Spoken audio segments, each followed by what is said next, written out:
I have prayed that only the right people come across this video, those who are ready and willing to hear this message, because God is saying to you today, do not be afraid, but we are in the end times now. And darkness and division is at an all-time high. We are entering the age of light, and the brink of day casts the darkest shadows. We must rise above the illusion of the enemy and fortify ourselves through Christ to consciously and deliberately cultivate joy and love and unity to overcome the hate and evilness of this world. The enemy is working hard, but we must work harder to remember who we are and step into our authority and our sovereignty. The Bible describes difficult conditions in the last days. People will be lovers of themselves, full of pride and ego, greedy, entitled, boastful, and proud of their unholy ways. People will become abusive and disobedient and ungrateful.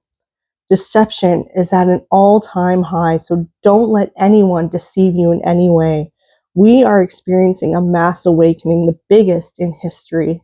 This is why the enemy is working extra hard at this time to uphold this illusion of evilness and division.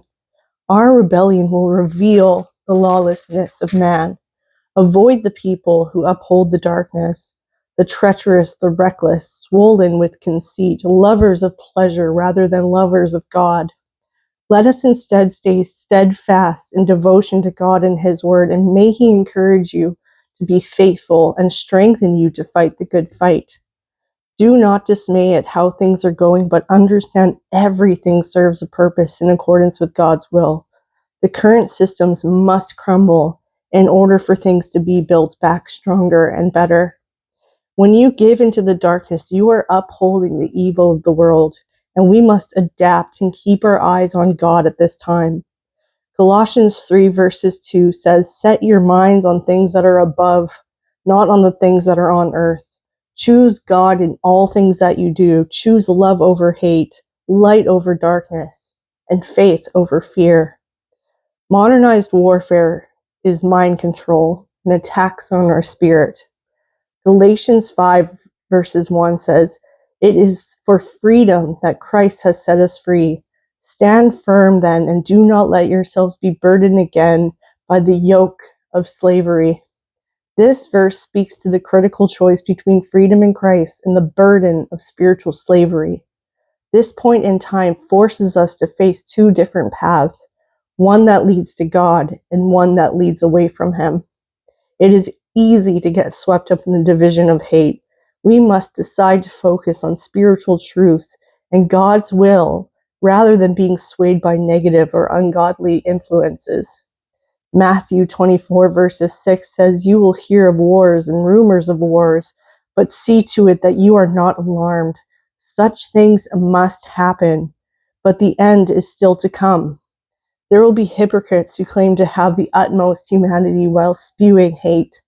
And much like Satan himself, who masquerades as an angel of light, it is not surprising then that his servants masquerade as servants of righteousness. Their end will be what their actions deserve. So give your worries to God and trust in His plans as everything works out as it should.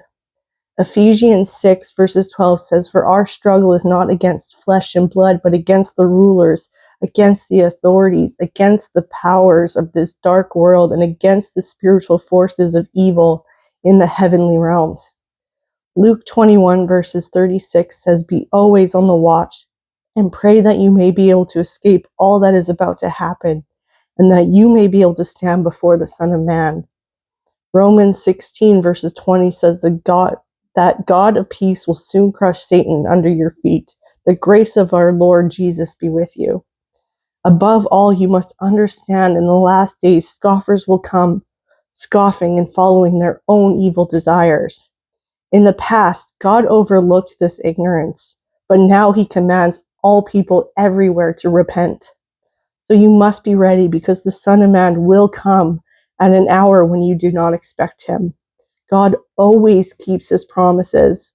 So look forward to a new heaven and a new earth where righteousness dwells.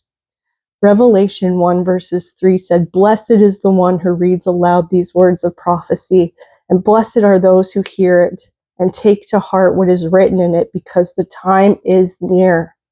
I am the Alpha and the Omega, says the Lord, who is, who was, and who is to come, the Almighty.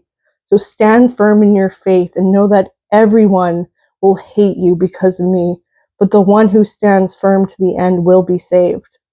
In Jesus' mighty name, amen. I want to thank each and every one of you for the likes, the loves, the comments, and the shares, for simply taking the time to watch this and my other videos. Every click, every glance, every ripple matters. Together, we are not just sitting idly by, we are weaving change and creating heaven on earth. From my heart to yours, thank you for your courage, your light, and being part of this journey. Together, we are making a massive difference, advancing the kingdom, and I could not do this without you. I love you, but God loves you more, and I'll see you in the next video.